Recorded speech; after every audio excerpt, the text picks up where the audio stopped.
October 24th, 1992, Marietta, Georgia. 22-year-old Heather Uffelman and her 22-year-old fiancé, Jeremy Rolfs, make a lengthy drive from Tennessee in order to sell expensive computer equipment to a man calling himself Tom Johnson. After meeting Johnson in a motel room, he brutally attacks the couple with a hammer before stealing the equipment, and while Jeremy survives the ordeal, Heather succumbs to her injuries. 18 months later, a Nashville man named Tom Steeples is arrested for the murder of another couple and becomes a promising suspect, but he soon dies in jail and is never positively identified as the mysterious Tom Johnson. After that, the trail went cold.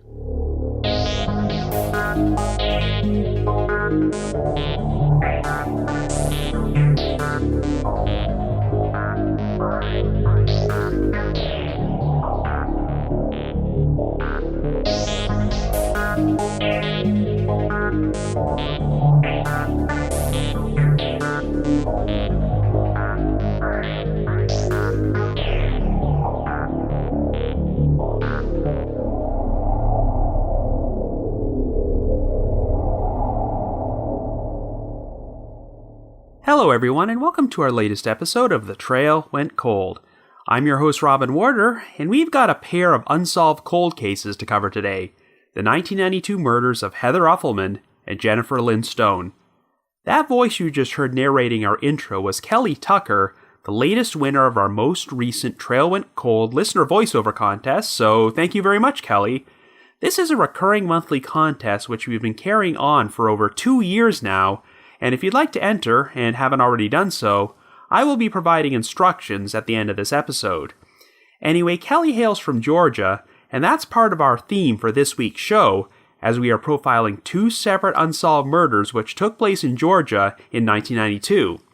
While the cases are not connected, there are a number of similarities, as both victims were 22-year-old university students who were killed in an extremely brutal fashion.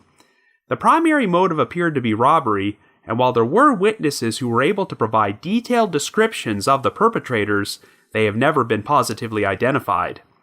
Our first case is one which many of you will probably remember from Unsolved Mysteries, as it involves a couple named Heather Uffelman and Jeremy Rolfs, who were planning to sell some computer equipment to a man named Tom Johnson before he attacked them with a hammer in his motel room, and while Jeremy survived the attack, Heather did not. And our second case, about the murder of a University of Georgia student named Jennifer Lynn Stone, it was actually requested to me over a year ago by a listener named Rachel. Jennifer was raped and strangled to death in her off-campus house by a man who stole 2 of her cameras, which would eventually be found after numerous witnesses recalled seeing a man trade these cameras for some crack cocaine. Even though the perpetrator left a lot of physical evidence behind, including his DNA, he has also never been identified. Anyway, I'm going to start off by discussing Heather Uffelman's murder and provide my theories and analysis before I move on to Jennifer's case. However, before we get started, just a quick reminder that The Trail Went Cold is a weekly podcast, which is currently available for download on several platforms, including iTunes, Stitcher, Google Play Music, and Spotify.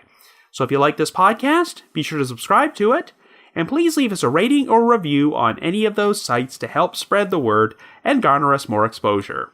The Trail Went Cold is on Patreon, so if you would like to learn how to support the show, please visit our page at patreon.com/thetrailwentcold. For as little as $1 a month, you can garner access to exclusive rewards, which may include stickers and thank you cards, early access to episodes, and bonus content. So with all that out of the way, let us now start off by exploring the murder of Heather Uffelman.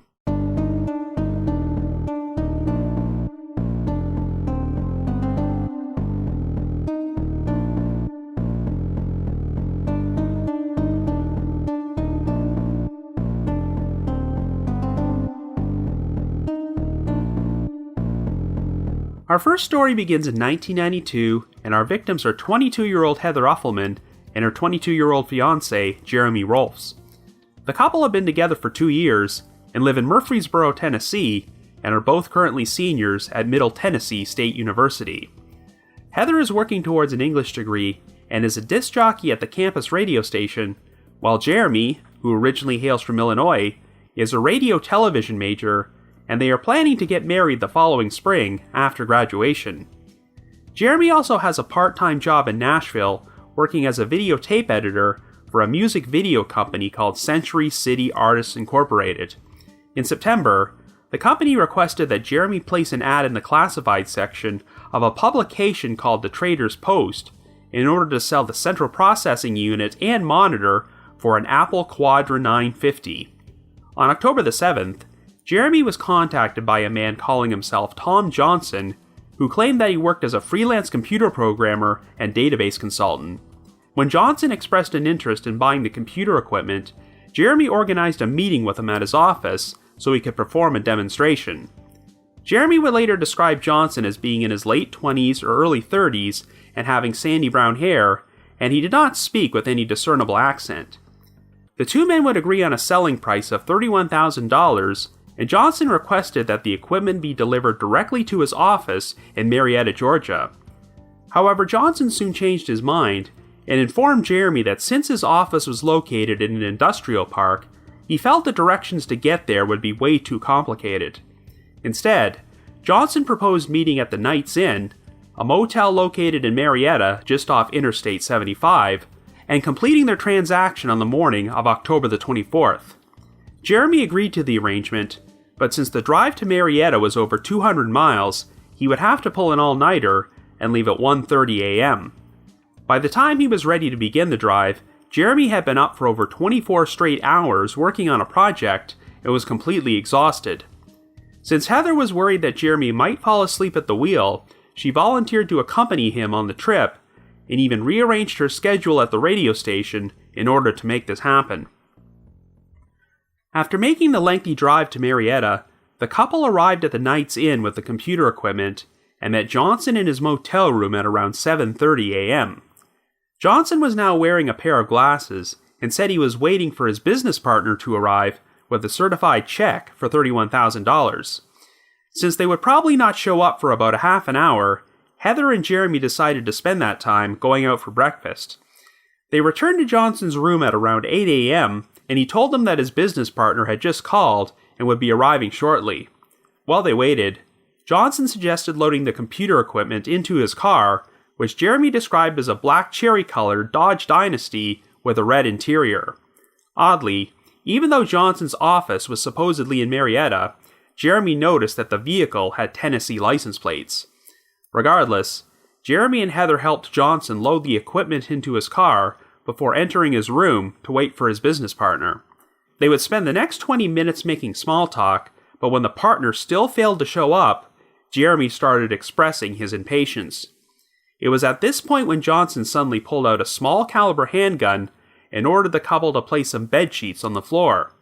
He then told Jeremy and Heather to each lie down on one of the sheets and roll themselves up in it. After they complied, Johnson ordered Jeremy to turn away from him before he felt a sharp blow to the back of his head with a blunt object. When Jeremy turned his head back in that direction, he saw Johnson holding up what appeared to be a hammer before he used it to strike Heather's head.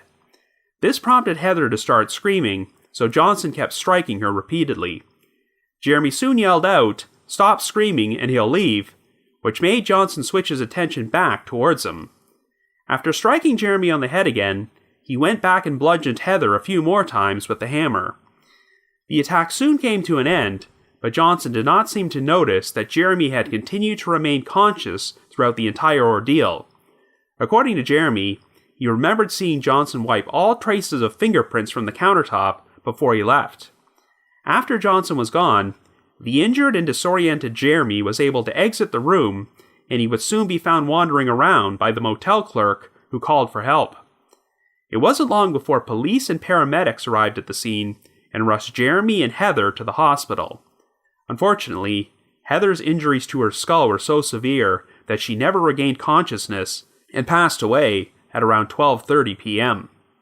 After receiving the appropriate medical attention, Jeremy pulled through and provided police with everything he knew about Tom Johnson before he was discharged from the hospital 3 days later.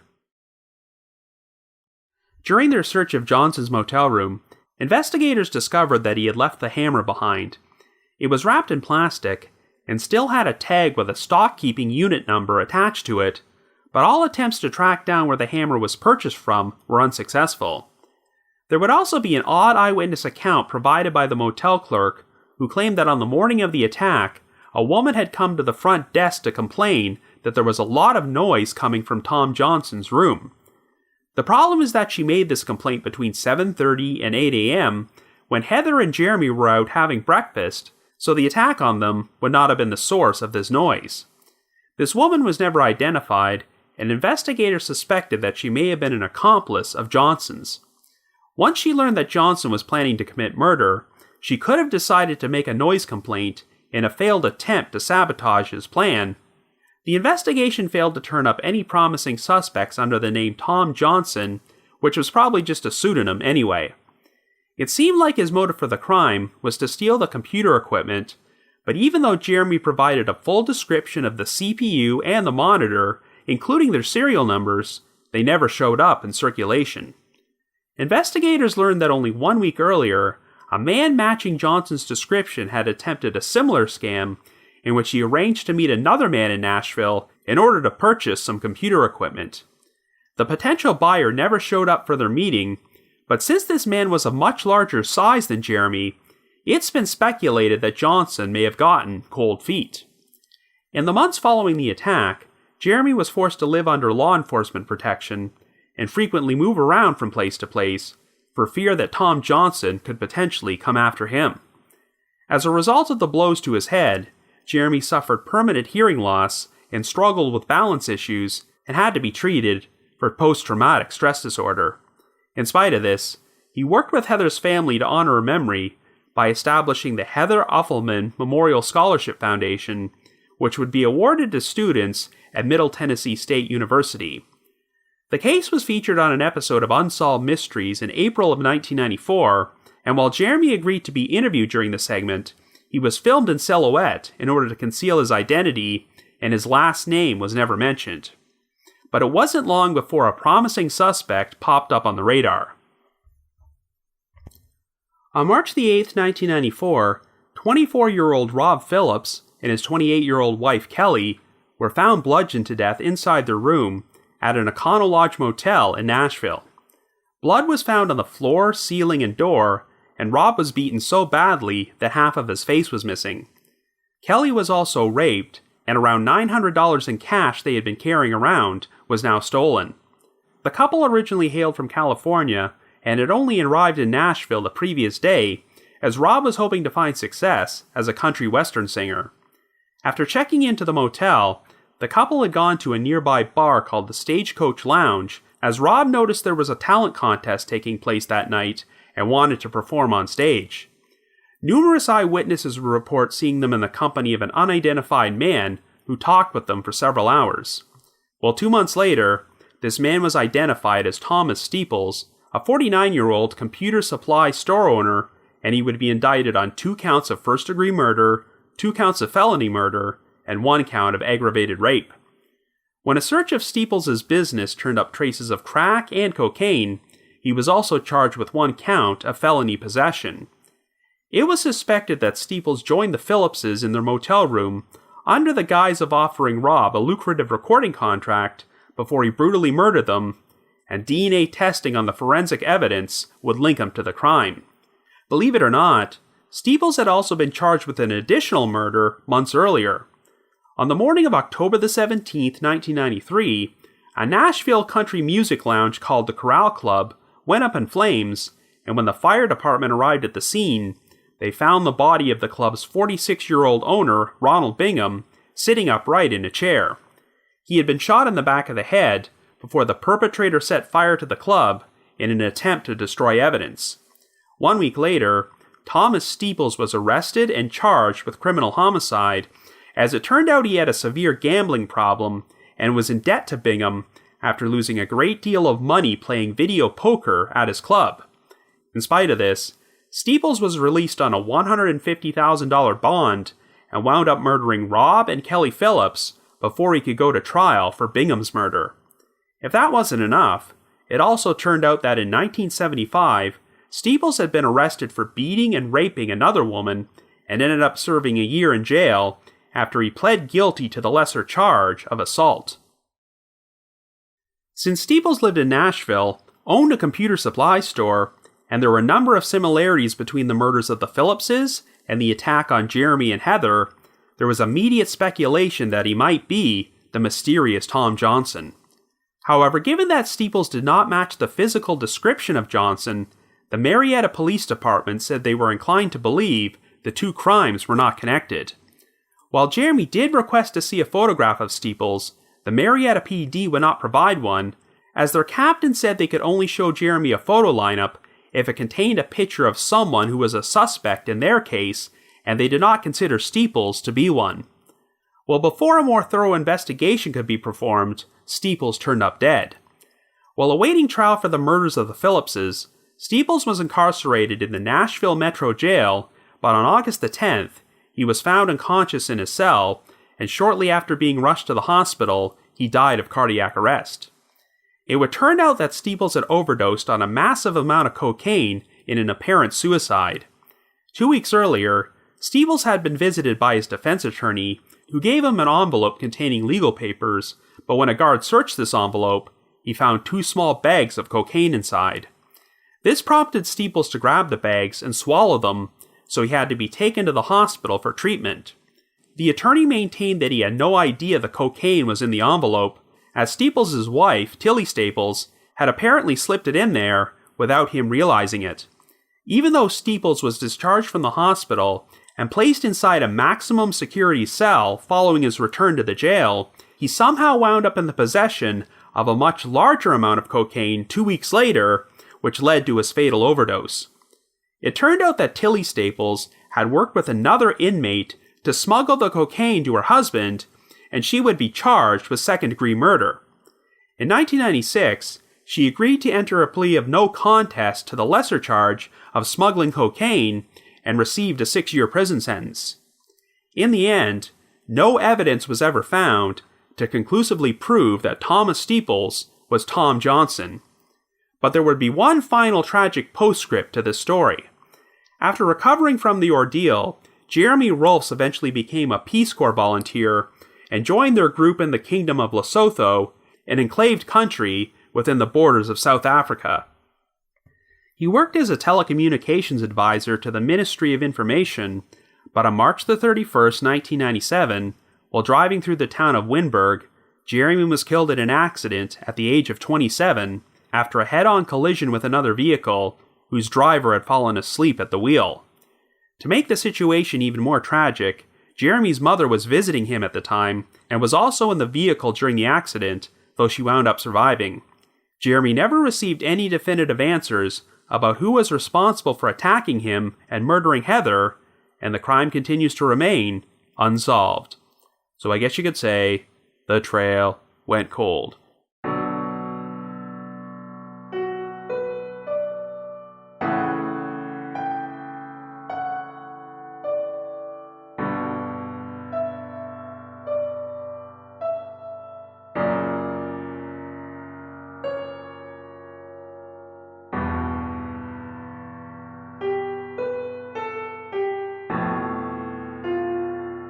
Well, I'm sure Unsolved Mysteries fans would definitely rank this case as one of the most terrific stories ever featured on the show.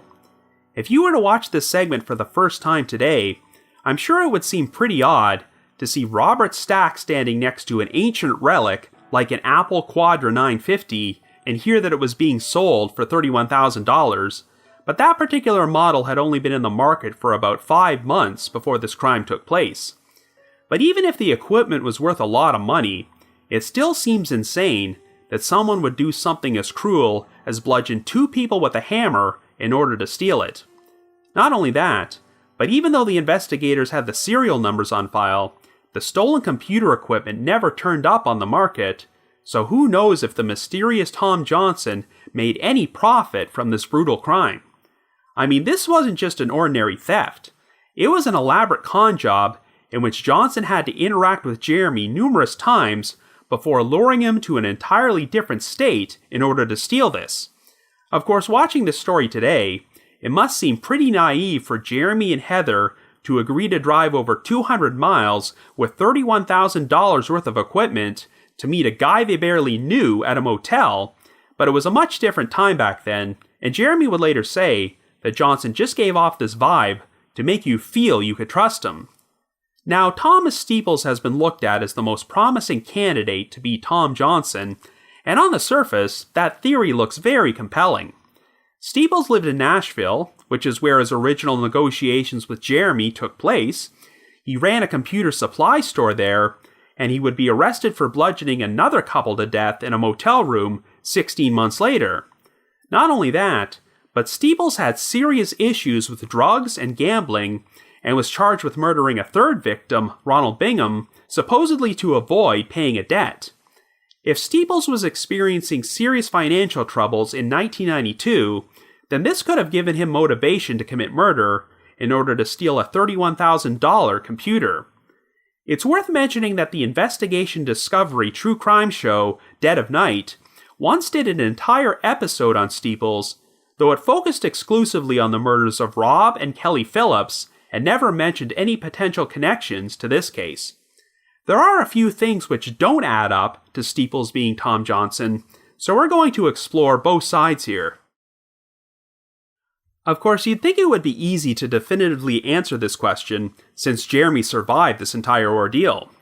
He had numerous interactions with Johnson even before the attack at the motel, so it should have been as simple as him confirming or denying that Steeples was the perpetrator. I know that the Marietta Police Department refused to let Jeremy look at a photo lineup when Steeples was charged with the Phillipses murders, but even so, Steeples' photo was published several times in the newspapers, so I'd love to know if Jeremy ever got a good look at him. And surely the authorities wouldn't have been reluctant about letting Jeremy see a photo after Steeples overdosed in jail. The complicating factor is that not only did Steeples die a short time later, but Jeremy himself was eventually killed in a car accident, and as far as I can tell, he never publicly shared his thoughts on Steeples being the perpetrator. Obviously, since Steeples died, Jeremy would no longer have had to live in fear of his attacker coming after him, so it's odd that this lead simply came to a dead end, and the Marietta PD seemed pretty certain that Steeples wasn't the guy. The biggest discrepancy is obviously the age difference, as Jeremy described Tom Johnson as being in his late 20s or early 30s, whereas Steeples was in his late 40s, and he didn't look younger. Johnson was clean-shaven and wearing glasses when this crime took place, whereas Steeples had a beard when he was arrested a year and a half later, and I'm not sure if he ever wore glasses. I don't see too much of a resemblance between Steeples' mugshot and the composite sketch of Johnson, though if you shaved off Steeples' facial hair, he might look more like him. Jeremy also said that Johnson did not speak with a noticeable accent, but I don't know if Steeples had one either. Unless Johnson was somehow covering up his accent, this implies that he may not have been born in Tennessee or anywhere in the South.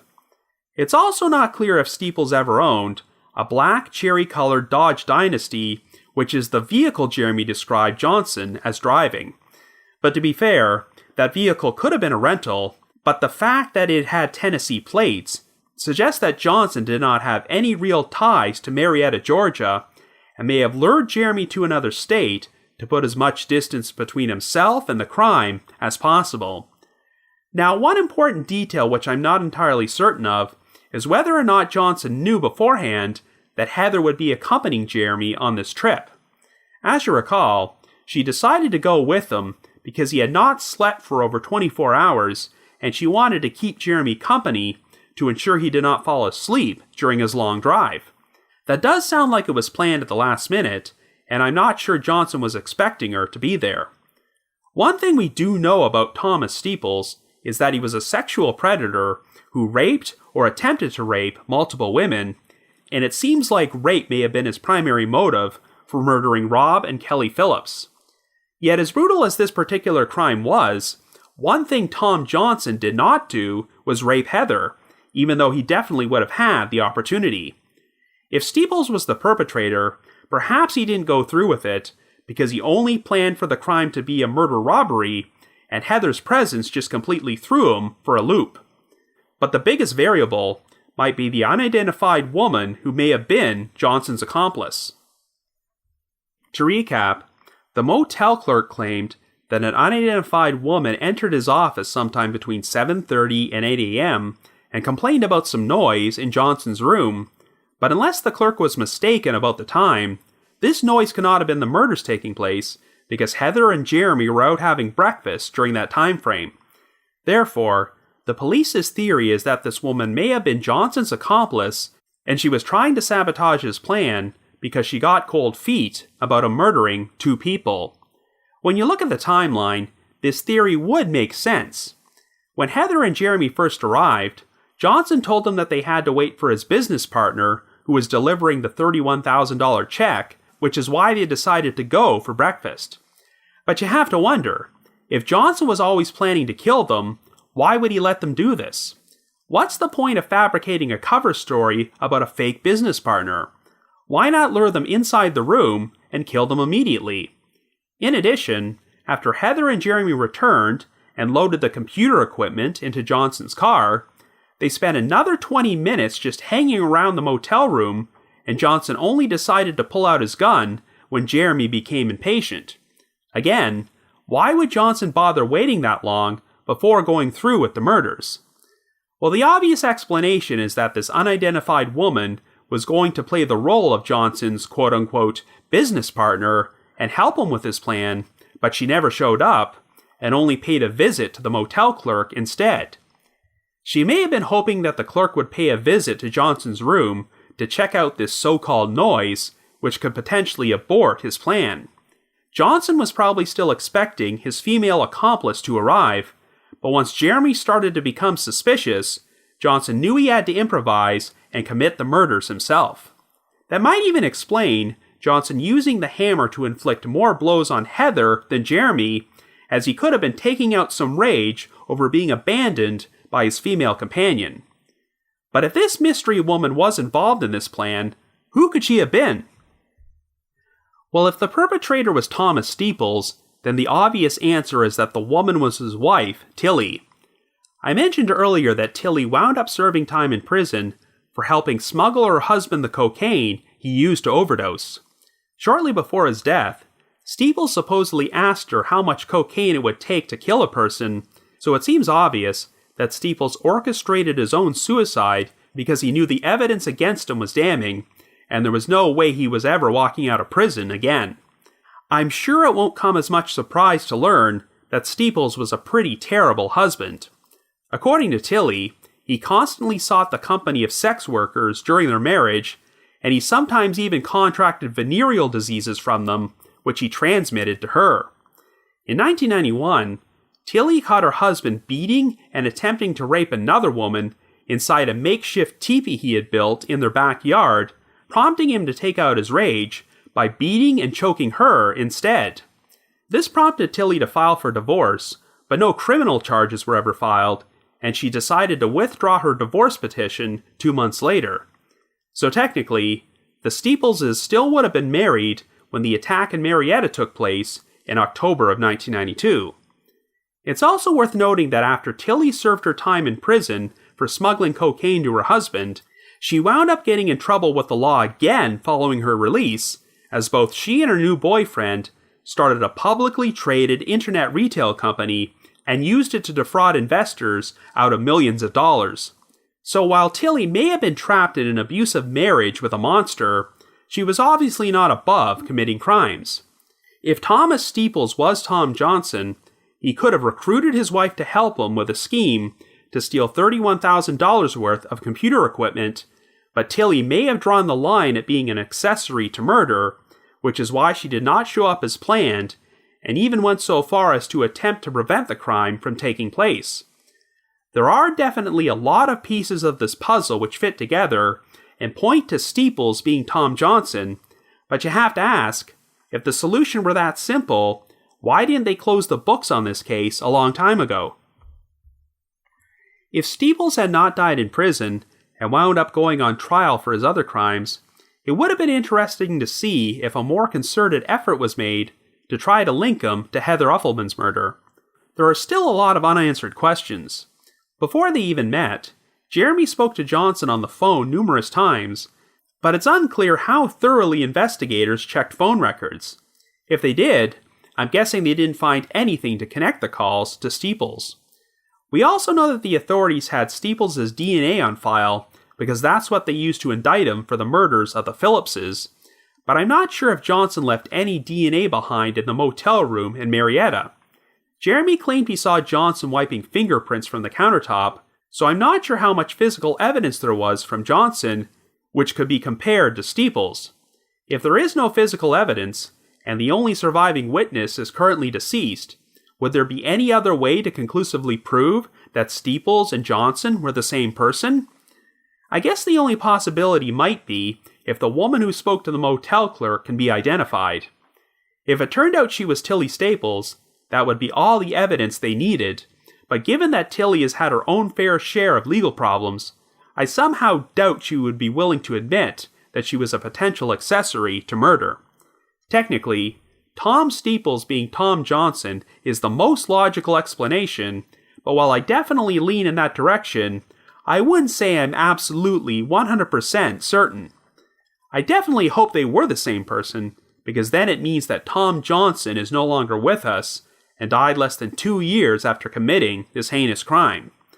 Anyway, if you happen to have any information on the murder of Heather Uffelman or the identity of the mysterious Tom Johnson, please contact the appropriate authorities. So now let's move on to our second story. Our second story begins in Athens, Georgia in 1992. Our next central figure is 22-year-old Jennifer Lynn Stone, who goes by the name Jenny. Jenny originally hails from the Roswell suburb of Atlanta and is currently a senior at the University of Georgia, who is majoring in advertising with a minor in journalism. She is very close to graduation and has already secured an internship at a prestigious advertising firm in Atlanta. Jennifer lives about 2 blocks away from campus in the downtown business district of Athens, renting out a 3-room carriage house, which used to be the servants' quarters for an old Presbyterian manse. On the evening of April the 22nd, Jenny was at home working on a group project for one of her classes, and her boyfriend stopped by to see her before leaving shortly after midnight. Jenny briefly spoke to her boyfriend again on the phone at around 1 a.m. on April the 23rd, but this would turn out to be the last time she was confirmed to be alive. Later that day, Jenny missed a pair of meetings for her group project, prompting 3 of her classmates to stop by her house to check on her sometime after 7 p.m. They noticed one of the side doors had been left open a few inches, and when they peeked inside, they noticed what appeared to be Jenny's body lying on top of her bed in the distance, prompting them to contact the Athens Clarke County Police. When the police arrived at the scene, they discovered that Jenny had been strangled to death in her bedroom. Her shirt and bra were pushed up over her chest, and her shorts were on the floor, as she had been sexually assaulted before she was murdered. A blood smear was found on one of the bedroom walls to indicate that the killer had smashed Jenny's face against it before forcing her onto the bed. Jenny was known for being a gifted photographer, and a pair of cameras she owned, a Canon and Nikon brand, were missing. There were a number of unidentified fingerprints smeared throughout the house, most of which were unreadable, but the police did have a lot of physical evidence to work with, including hair and semen samples which belonged to the perpetrator. Blood was also found underneath Jenny's fingernails, as she had apparently put up a violent struggle against her attacker. Tragically, Jenny's parents found out about her murder while watching the news at their home in Roswell, where they saw footage of the police entering Jenny's apartment. A resident who lived in a nearby boarding house would tell police that sometime between 3 and 4 a.m. on the morning of April the 23rd, he was climbing the front steps when he was approached by a light-skinned African-American man who appeared to be around 5'10" and had a slight mustache. The man asked if he knew of a place where he could get rid of a camera, so he was directed towards a nearby pool hall. Well, 2.5 months after the murder, a drug raid was performed at a duplex in North Athens, and a Nikon camera was found containing the serial number of one of Jenny's missing cameras. It also had an undeveloped roll of film inside containing photographs Jenny had taken of her niece and nephew. Up until this point, the theft of the 2 cameras had not yet been made public. Investigators would eventually find out that on the morning of Jenny's murder, a light-skinned African-American man with a slight mustache had visited the aforementioned pool hall and traded the Nikon for a rock of crack cocaine. He then went across the street to a housing complex and traded a second camera for more crack cocaine. Police were able to locate this camera as well, and sure enough, it contained the same serial number as Jenny's missing Canon camera. A total of 3 people would be charged with theft by receiving stolen property for making the trades for the cameras, but the charges were later dropped after they all cooperated and none of them were considered suspects in the murder. The Georgia Bureau of Investigation's crime lab would determine that the male hairs found on Jenny's bed likely belonged to a mixed-race person, and since their mitochondrial DNA matched the DNA from the semen samples, this conclusively established that the hairs belonged to the killer. Police interviewed and took DNA from a number of individuals, including Jenny's boyfriend, but they were all cleared as suspects, and it seemed apparent that the perpetrator might have been a transient. Since a Greyhound bus station was located just down the street from Jenny's house, it was theorized that after trading her stolen cameras for drugs, he could have hopped on a bus and left town before her body was even discovered. Even though police have the killer's DNA and enough physical evidence to make an arrest if the killer is identified, they have been unable to do so. Frequent cross-checks are made between his DNA and the DNA of criminals whose genetic profiles have been entered into the Combined DNA Index System, aka CODIS, but thus far, no matches have been made.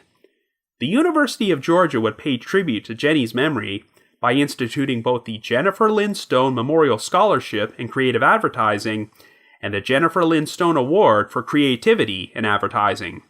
Sadly, both of Jenny's parents have since passed away, though she is survived by 5 sisters. But after 28 years, Jenny's murder continues to remain unsolved. So I guess you could say, the trail went cold.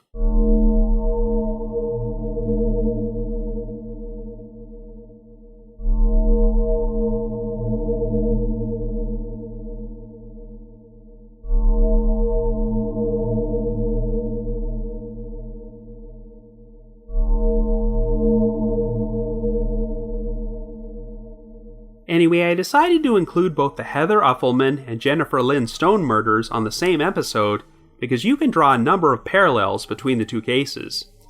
But the key difference is that while Tom Johnson's crime was an elaborate and carefully planned con job, it sounds like Jenny's murder was done out of pure desperation. If you thought it was senseless enough to murder someone over $31,000 in computer equipment, imagine brutally murdering and raping someone just for the purpose of stealing 2 cameras in order to trade them for drugs. Sadly, even though it was a listener request, the main reason I couldn't devote an entire podcast to Jenny's case is because it seems pretty obvious what happened, and there isn't much theorizing which can be done. The only thing we don't know is the identity of the perpetrator. I guess it's also not entirely clear how exactly the killer accessed Jenny's house. When her classmates showed up and discovered her body, they said they found the side door open a few inches and there were no signs of forced entry. Apparently, this particular door was not all that easy to lock, so Jenny either could have forgotten to lock it or she just didn't lock it as thoroughly as she thought. But even though Jenny was a smoker, she did not like to smoke inside her residence, so the most prominent theory is that she stepped outside for a cigarette shortly after she ended her phone call with her boyfriend. If she left the door unlocked, the perpetrator may have used this opportunity to slip inside for an attempted burglary, but Jenny wound up surprising him when she returned. For all we know, he may have only intended to steal something and did not plan to commit murder, but when Jenny caught him, things escalated into violence. The fact that Jenny's stolen cameras were eventually recovered, and it turned out someone had traded both of them for crack cocaine shortly after the crime took place, suggests this was a very desperate man who was willing to do anything to acquire drugs. So I don't know if this person scouted Jenny's place beforehand, or if she was a random victim who was simply in the wrong place at the wrong time. But given that he went to the trouble of raping Jenny and strangling her to death, this guy was obviously a lot more than a desperate drug addict. Now, even though a number of witnesses interacted with this man while he attempted to trade the cameras, it doesn't sound like anyone recognized him, so he may not have been from the area, and it's certainly possible that he did go to the Greyhound bus station and immediately skip town following the crime. Given the brutal nature of the attack, you might think that he was capable of committing other crimes like this before or after he murdered Jenny, in which case it's surprising that he has never been arrested and had his DNA entered into the system. But the problem is that there's a good chance this killer was both a transient and a drug addict, which usually does not translate into a long lifespan. So it's possible he may have died not too long after this crime took place, before he even had the chance to be arrested and entered into the system. It was not until 1994, when Congress passed the DNA Identification Act, which allowed the creation of a national DNA database, so for all we know, Jenny's killer could have already been dead by then. He could very well be an unidentified John Doe buried in a pauper's grave somewhere, in which case it would be very difficult to link him to this crime. I think the best chance this case has of being solved is if this man has a relative somewhere who decided to upload their own DNA to a genetic genealogy website. If the DNA from Jenny's murder scene was uploaded to GEDmatch, then perhaps there might be a lucky match someday. Otherwise, I'm not sure the odds are high that this truly horrific and senseless crime will ever be solved. However, if you happen to have any information about the unsolved murder of Jennifer Lynn Stone, please call the Georgia Bureau of Investigation at 1-800-597-TIPS. That's 1-800-597-8477. Anyway, another special thanks to Kelly Tucker for narrating the opening of today's episode. If you've already entered our contest before, you are automatically eligible for my next random drawing, so you don't have to do anything.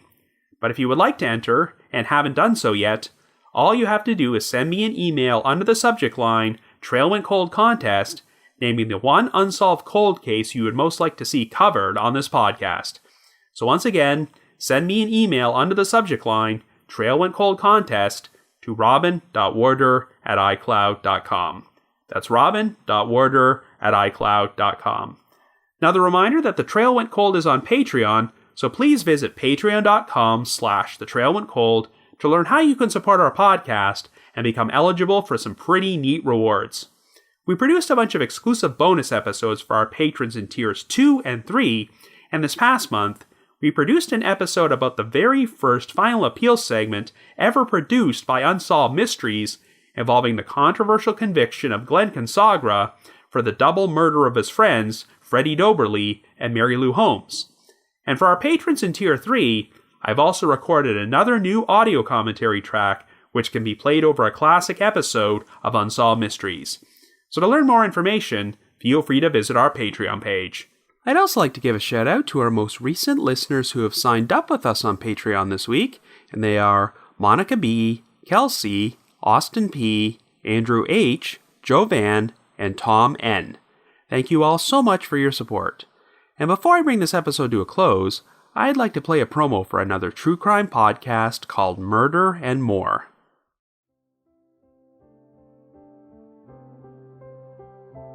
Hi guys, Kira from Murder and More here.